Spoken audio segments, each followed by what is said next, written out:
Welcome to the Neurogenic Integration Podcast, where we explore the incredible potential of neurogenic tremoring beyond the basics. I'm Alex Greene. And I am Sylvia Song-Shields. Together, we'll be diving into how this natural, innate process can be seen and applied across different professions, healing modalities, and in scientific research.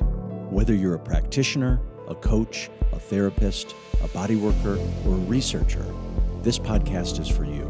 Join us as we uncover the science, share experiences, and explore how neurogenic integration is revolutionizing the way we approach stress, trauma, and well-being. So take a breath, get comfortable, and let's dive in.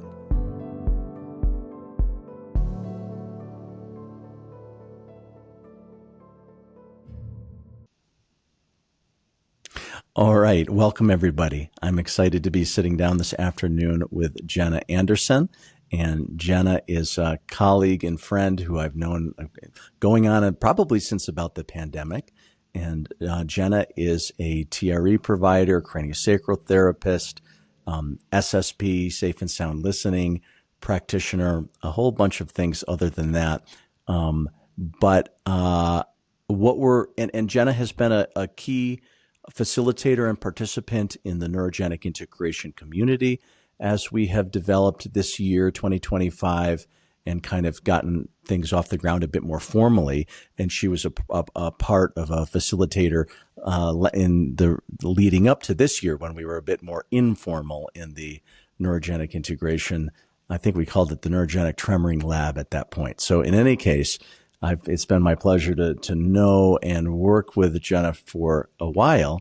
And she's such an innovative practitioner in weaving in Qigong and nervous system work and movement work alongside tremoring. And so in a big picture sense, we've had some wonderful opportunities with Jenna's facilitation in the neurogenic integration community this year. But today specifically what we want to talk about is a modality that both Jenna and I work with, but we're going to focus especially on Jenna's work with this, and it is an approach called the Safe and Sound Listening Protocol, which is a music therapy developed by Dr. Stephen Porges, who is the founder of the polyvagal theory, which we so often talk about when we talk about TRE and somatic experiencing and all these things. And Jenna is and has been doing introductory classes as well as now drop-in classes of what she calls TRE or tremoring and SSP integration, meaning it's classes where both modalities are explored together. Sometimes where there's SSP listening and then there's TRE. Sometimes there may be combinations where the two are occurring together. And it's a model called combined delivery that sometimes is used with the Safe and Sound protocol. Even the organization that runs it encourages these kinds of, and I'll get more into that story as we get into the details a little bit. But in any case, Jenna and I are going to be talking about the Safe and Sound protocol, what it is, what it isn't, and how she's working with that in this class experience that some of you may want to participate in. So Jenna, thank you so much for joining me this afternoon. Thank you, Alex. I'm so grateful to be here with you. And yes, it's been 5 years. I did a little training with Joan McDonald around TRE at the beginning of the pandemic and how do we do this online? And she recommended you because I was really interested in being able to connect with clients and still work with people. And she said, Alex really has this down. And so even before the pandemic, you were reaching out around the world and working with people. And I've just been grateful ever since to have worked with you and have learned from you and learned how to share and continue to connect with people through the ups and downs of connectivity that we've had over the last 5 years. You've been just a real angel in my life that way. Thank you. And then the shares and the neurogenic integration as well. I love that Feldenkrais lesson last week. That was so great for me. And it's just wonderful that you've been building this community to support people and to continue and to heal and grow and become more and more knowing who they are and how they want to engage with the world. Well, thank you. Oh, thank you. Well, all right. Well, to me, it's a team effort, and all of us are showing up to do it because we believe in it. So it's been a wonderful ride so far. Sometimes I have to remind myself what is August. So we are 8 months in to the kind of the launch, and I'm like, wow, we're doing great. We're having workshops, we've got classes, we've got all kinds of activities going on. So I'm really pleased with how the community has organically really grown and developed. Awesome. So can we dive in? Awesome. Sure. So let's talk just a little bit about what the Safe and Sound protocol is and its history and its origins just a little bit. And so maybe why don't you give your version of it? If there's anything I want to add in, I will. But yeah, so if you were kind of going to describe SSP or give the background to a new client or in a introductory workshop, well, how do you tend to explain it? There's different ways that I might explain it depending on what I know about them already, but someone who maybe doesn't know a lot about these types of therapies and modalities, I might say, have you heard of the polyvagal theory? Well, Stephen Porges is the founder of that theory, and he developed this listening program that helps to dance with your nervous system. It's a 5-hour program that just helps you to get more connected into what you might be working on, and it'll help your other therapies and the other things that you're doing become more effective and be able to go deeper with those. So it's a nervous system tool. It's another tool that we use. I wouldn't introduce it as a standalone because it wasn't intended that way. But for some people, if they've done a lot of work on themselves already, this might be just the thing to give them their next big jump in growth. Oh yeah, that's so great. That's a really good explanation. Something that twice I've been in a small Zoom call with Dr. Porges when we were inviting him to do some interviews and speak for the TRE community, and I got on the Zoom call first, and then he got on, and Dr. Pacelli hadn't joined yet. Nobody else, so it was just him and I, and we were talking for a moment, and we're kind of chit chatting, and then he said, okay, there, good. Now we're available to one another. I feel available to you, and you seem available to me. And that really stood out to me, that he kind of, puts his money where his mouth is in terms of his whole framework around social engagement. But that term availability really stuck with me. And I think, and it's the idea that when we're in defense physiology, if we don't know somebody yet, or if we're stressed about something, then we're still physically existing there with the other person, but there's ways in which we're not available to them because our social engagement nervous system isn't there to be in reciprocal relationship. And so this idea that we were just getting to know each other, and that we needed that chit chat. And then he said, okay, there, now I'm available to you, and I think you're available to me. He could kind of see when any defensive physiology had settled, and now we are in communication. But I think back on that when I think about the SSP, because in some ways I think that's what his goal, when you mention it being combined with other approaches, is that his goal is that it's a listening pathway that opens up through the middle ear, and we can talk about that, opens up our social engagement nervous system, and then makes us more receptive and available. If we can kind of get that transition to occur where our ventral vagal social engagement nervous system is more here, then we're more available and receptive to anything else that we do. So hearing your description just kind of made me think of that, the way he languages and emphasizes that. Oh, well, thank you. That's kind of a compliment, because I've always thought of Dr. Porges as being very intelligent in his speaking, and that when I was first training in the SSP, I had to sometimes listen to some of the training 2 or 3 times the original training to really grasp what he was saying. But there have been other times, like when I saw him at a craniosacral conference, And when I had the good fortune to be on a Zoom call with him too about the rest and restore protocol, that he does exactly what you said. He walks his talk, and every answer brings it back to what is the polyvagal presentation? That is the answer. That's where we're going. And also, like, let's be available to each other. Let's take a Mm, deep breath. Let's get into the space together and make sure that we're operating in our highest functionality for coming together socially and doing, what are, meeting our goals right. here. So I agree. So thank you. That's a compliment to me to say Yeah. that I made any sort of sense compared to No, Dr. you made a lot of Porges. sense. You made a lot of sense.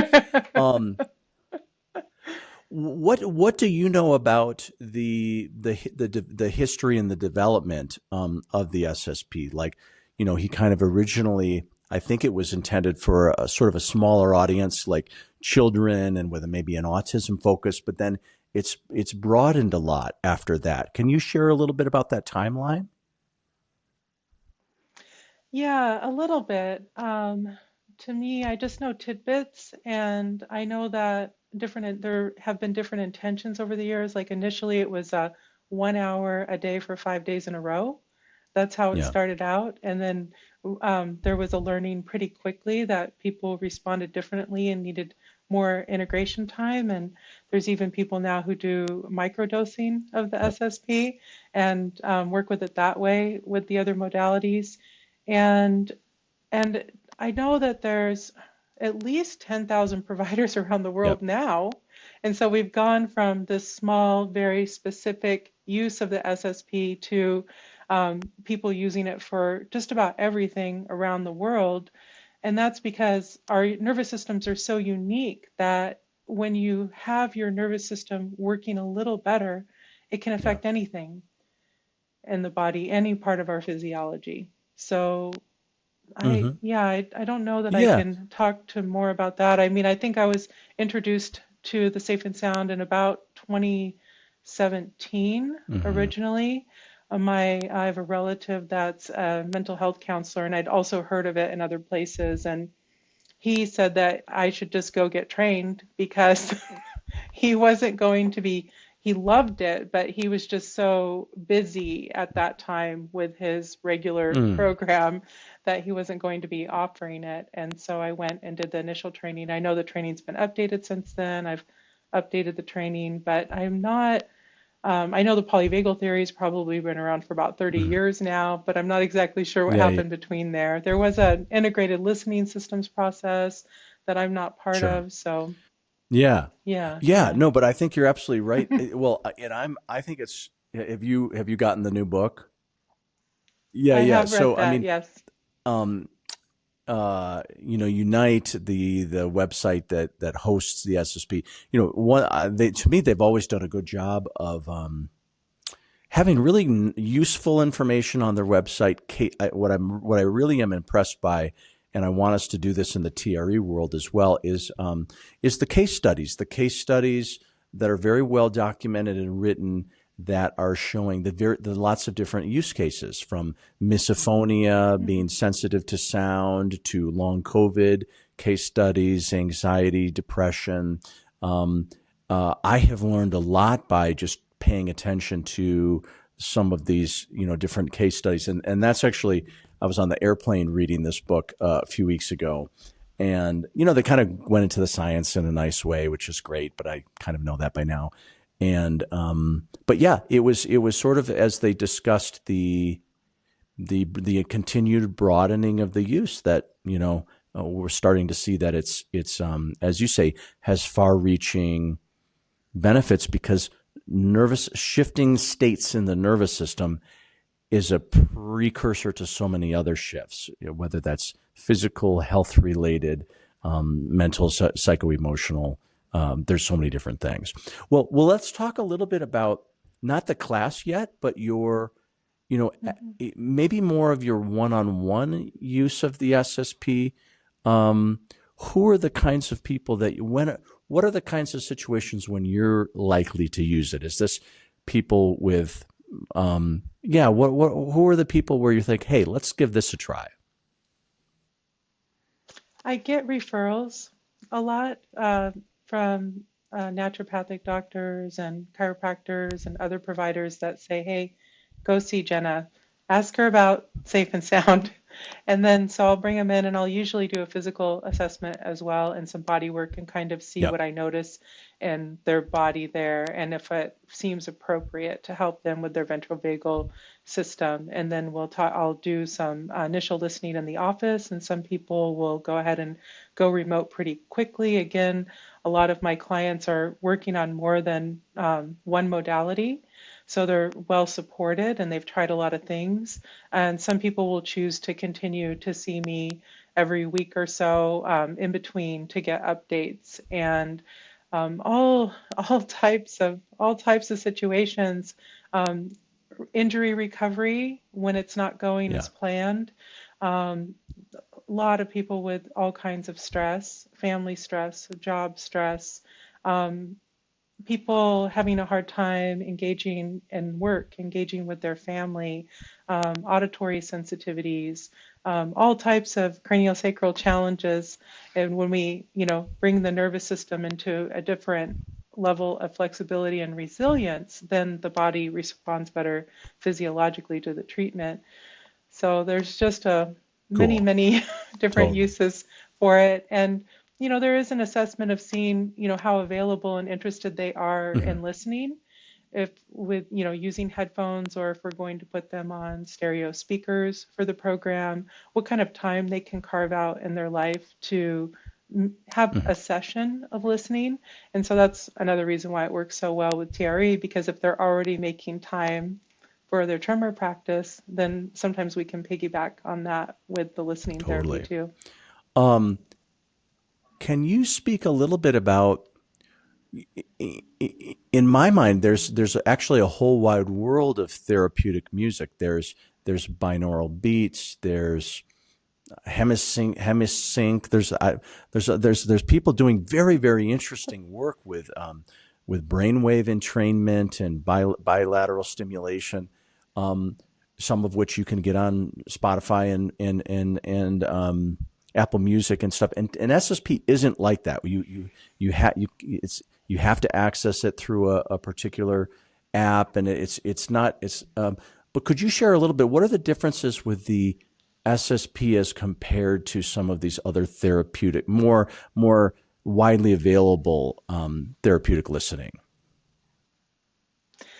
There's a few differences. The key difference is the algorithm behind the SSP that is proprietary, that, like I said in the beginning, dances with your nervous system. So that's the main one. You're not just listening to a set frequency or a set beat. It's actually dancing with you. There's 5 hours of music altogether, and each music has a different way that it accesses your nervous system through the auditory pathway. That's one way. And then the other is that you need to get approval from a provider to receive your listening license on the app. So you could go into the App Store and load something, but you don't know what that is. With Unite, you would get an invitation to get on the actual Unite app and have your own listening license. Once you're in there, you and your provider will decide which music playlist you'll listen to. There's different choices. I find that a lot of people choose classical freely, originals. Wonder is great for some children, but I have some adults that like the Wonder Yeah. playlist too. Some people like the groove, especially on their second time through when they're exploring. They want to explore Yeah. it in a little Yeah, yeah. different Well, no, way. just briefly. Yeah. To me, it's so. Yeah. In the last year or two, there's now many more choices. Like a few years back, it was kind of like there was sort of one. Well, there's sort of like the main version, and then there was the kids version. The one what became Wonder, and then we had the classical version, which helped. But now there's so many more genres, and I think it's nice to have those choices. I'm really glad that they did that. Um, my understanding, correct me if I'm wrong, but the algorithm is actually the same with these different musics, and so it's going to have the same effect. It's more about what the listening preference is. Do you want to listen to vocal pop Mhm. music or instrumental classical music? It's more about preference, wouldn't you say? Yeah, definitely. So the program underlying each playlist the filter is the same. So each of the 5 hours has its own program, and that will be the same throughout the playlist, but it'll give you like different choices while you're doing the underlying Right. algorithm. Yeah, absolutely. Right. Let's see, what would be good to cover? Well, so talk a little bit about how you support people with this, because I imagine sometimes that's one-on-one online, maybe one-on-one in person, and then you've been doing groups for a while, and now you're including this integration of TRE and SSP. We'll get to that in our conversation, but just what are the different ways that you facilitate this with people? I do one-on-one in person and online for sure. And then I've done groups online. All of my groups have been on Zoom because they've had people from different states, different countries attending there. And those are the main ways. I'm trying to think if there's another way. I think those are the main ways that I've been offering this. And I guess remote listening would be another way. Sometimes once I get them started, then I check in on them periodically and see if they need any Totally. support. Remote listening, meaning people Yeah. listening independently, but under your supervision. Right. Independently. And with that, the cool thing about being a provider is like Jen and I, if you're under our license, then we can then we can kind of observe. We can see when you did a session. We can see how many times you paused. It's like we have a dashboard, which is helpful in just just following the process and things like that. But why don't you share a little bit about what are the differences between doing one-on-one work, group work, solo all by yourself work? How do you see that? What's the difference between those methods? I think the biggest difference that I found, and one of the reasons that I was inspired to do the group work, is that there's an extra layer of social engagement when we're doing this together in a group than there is just one-on-one. It was always designed, I don't know if I should use the word always, but it was designed to be provided with a provider that you were having an experience of social engagement with, because that's just as important, that feeling of safety with your provider, as the music algorithm.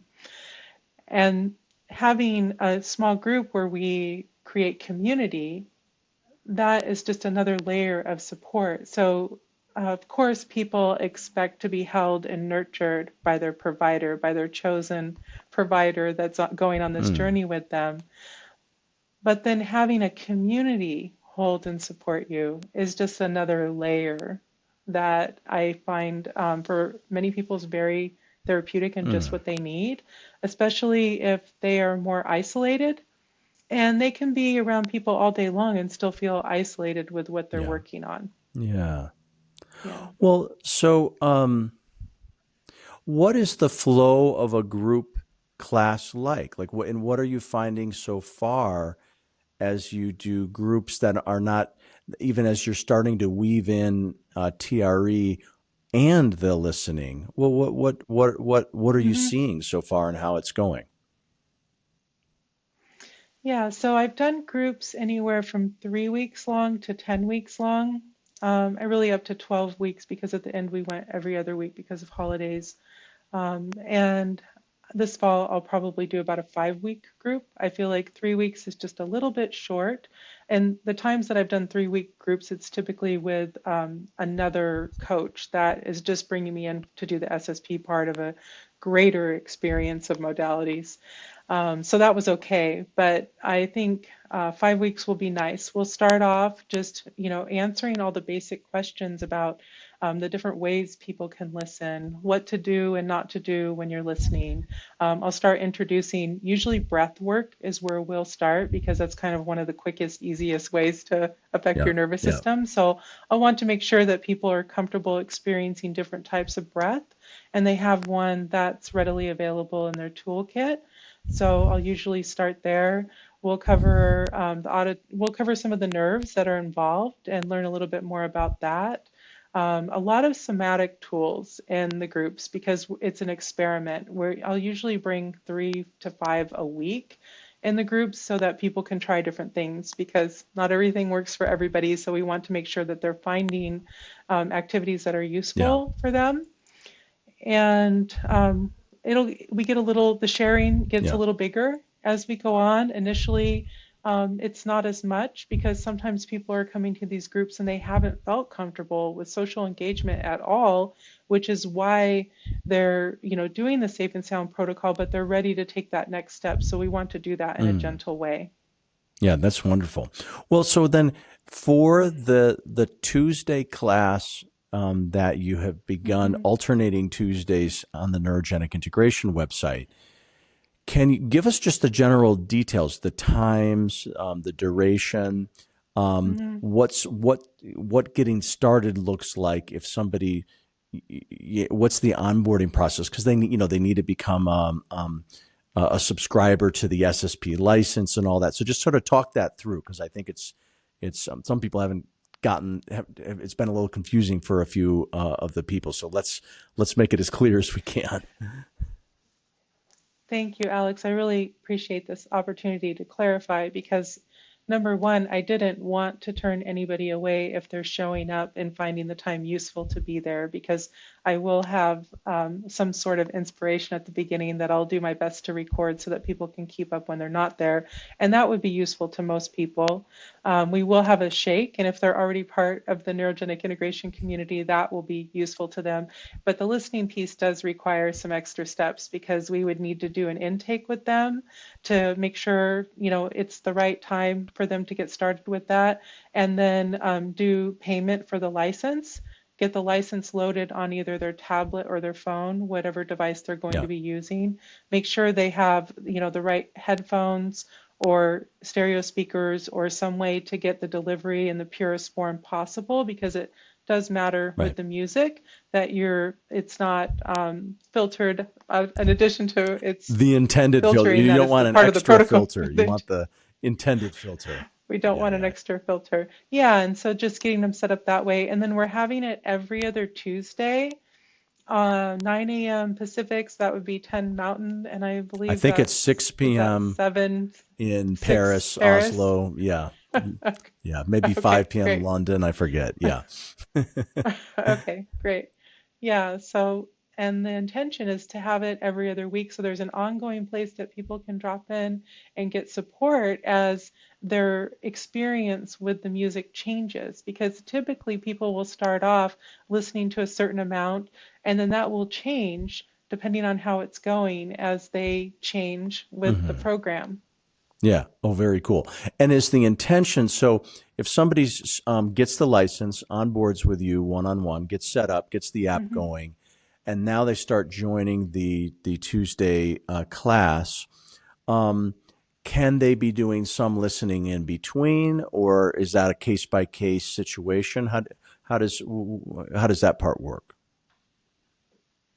That's a super great question. That's going to be different for people, but for most people, I would hope that they are doing some listening. I usually like people to listen every other day if they can. Sometimes we'll do an every 3-day setup, a couple times a week. I believe once a week is kind of minimum. Like especially if you're doing shorter amounts of time with the music.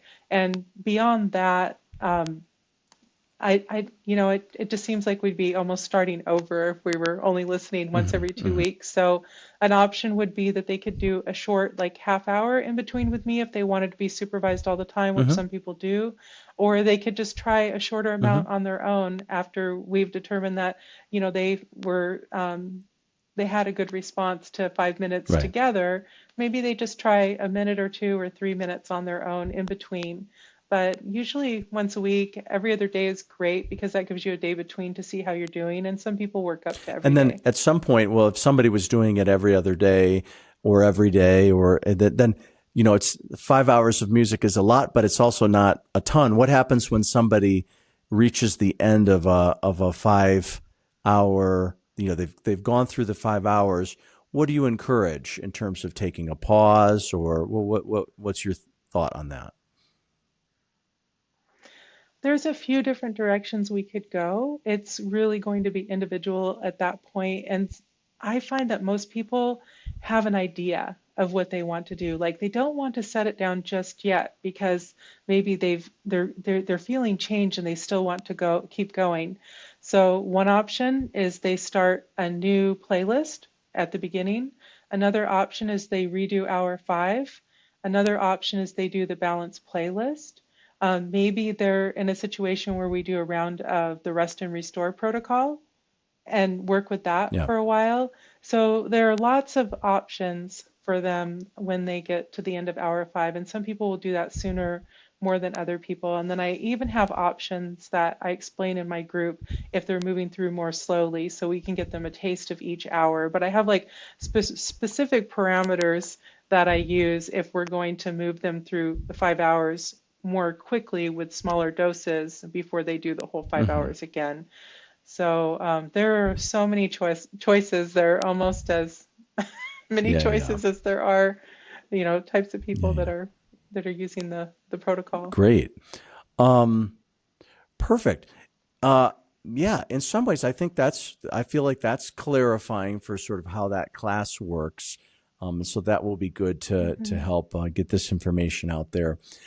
The other comment I would make before we close is just for any TRE providers who might be listening, TRE providers can become SSP practitioners. When this was, I think, in Hmm. COVID, this was when I first became an SSP provider, and we were working with Porges, and when they were just starting the Polyvagal Institute, and um, I'll take some credit here. I lobbied and I said, hey, listen, TRE providers have the right background and education to they know polyvagal theory and they know about self-regulation and monitoring the autonomic state. TRE providers would be great candidates for being eligible to become an SSP provider, and they agreed. They said, yeah, totally. So anyway, so I feel something I take a little bit of credit for is opening the door for TRE providers to be able to train, because originally it was clinical psychotherapists, and then it started to broaden into, I think, acupuncturists. There is sort of, they kind of opened it as the entire methodology opened. Um, I know of at least a few other TRE people who are exploring with SSP, but I haven't connected with anybody else around it in a long time. What about you? Are you in touch with any TRE colleagues that are also SSP people, or? I feel like we're all so busy. Right. Yeah. So not off the top of my head, but that was my pathway into. I know there's a long list of licenses now that are approved to become certified as a safe and sound protocol Yeah. provider. But my pathway was through TRE, and it must have been through you in some ways. One of my TRE teachers said, we have been approved to work with Porges in this way. And yeah, so that was where I started in Yeah. Oh, 2017. very So cool. That's awesome. Yeah. Yeah. yeah. Yeah, so I might know the same ones that you Yeah. know, Okay. Alex, Very good. as far as other providers that are maybe blending the Perfect. modalities. But yeah, there's so many people doing different styles of work with the Safe and Sound and the TRE and so many other modalities right now. I really like to lean into somatic Yeah. supports for And listening. Yeah. um, to me, this fits so well with the intentions and the themes of neurogenic integration as the community, because the goal with neurogenic integration has been, in many ways, TRE and neurogenic tremoring is in a sense the core, because that's the common thing. But then the investigation has been, how can other nervous system or somatic approaches support breath work, Feldenkrais work, myofascial work, qigong, um, uh, SSP. And to me, the SSP is such a natural fit because of that. The goals of TRE and SSP are very similar. And I like using Porges's language of portals. He talks about, we have different portals or gateways into connecting to our safety physiology or our ventral vagal, our social engagement nervous system. And SSP is a listening portal. It works by influencing your middle ear muscles, and that's the gateway. Neurogenic tremoring, and this is what Dr. Porges has also shared, it's another portal. It's a neural exercise that helps bring us into contact with the autonomic nervous system. Touch therapies, craniosacral therapy, body work, that's another portal. And so breath work is another portal.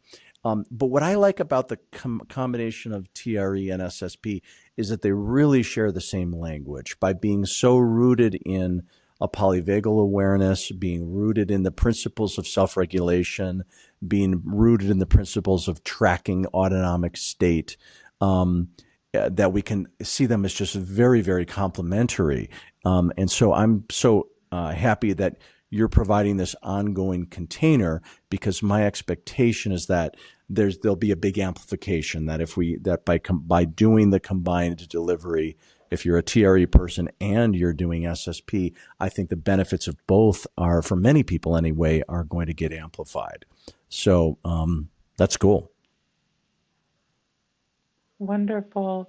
And is it okay to ask you how you're using it in your practice? I know you use them together as well, absolutely. Right? For me these days, what I am mostly doing is supporting people in person who are, and usually it's in combination with tremoring, sometimes with other body work, but mostly with tremoring. And so for me, what I do is I have people, I onboard in a similar way, and SSP often isn't the beginning point, but it's something that once they're familiar with TRE, we might put on a headset while they're doing TRE. Sometimes that's with touch support, like I'm incorporating body work with that.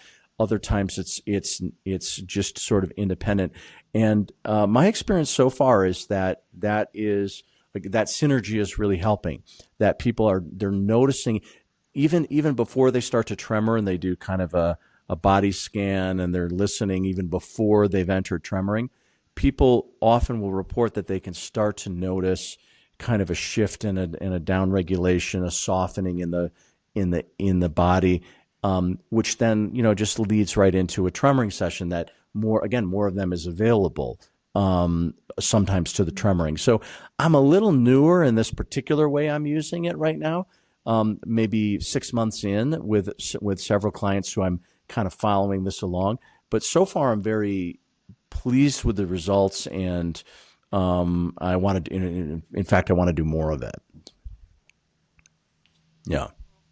Awesome. I love that. So wonderful. Well, let's put in the notes down below. We'll put in Jenna. We'll put your contact info so people can reach out to you directly. We'll put in the.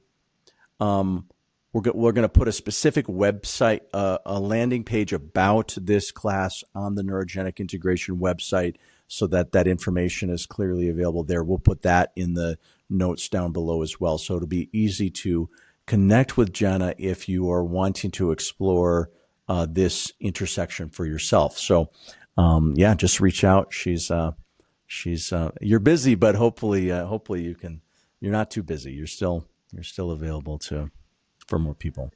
That's another beauty of the group, is that more of us can get together in the same hour. So thank you so much, Alex. And I just want to shout out to Steve as well, and the breath work that she's doing there. I think that's another, get the membership, because there's just so much there available to experience. It's a really wonderful collective that you put together, and I'm super grateful to both of you for making that happen. Well, we're grateful to you and everybody as well. All right, well, let's land here. Thank you, Jenna. We'll go back to our Sundays. Thank you. That's it for today's episode. We hope you found inspiration and new insights into the power of neurogenic tremoring. If you enjoyed this conversation, make sure to subscribe, share, and leave a review. It really helps us reach more people interested in this transformative work. And if you want to dive deeper, connect with us. Or to learn more about our sessions, courses, and upcoming trainings, head over to neurogenicintegration.com.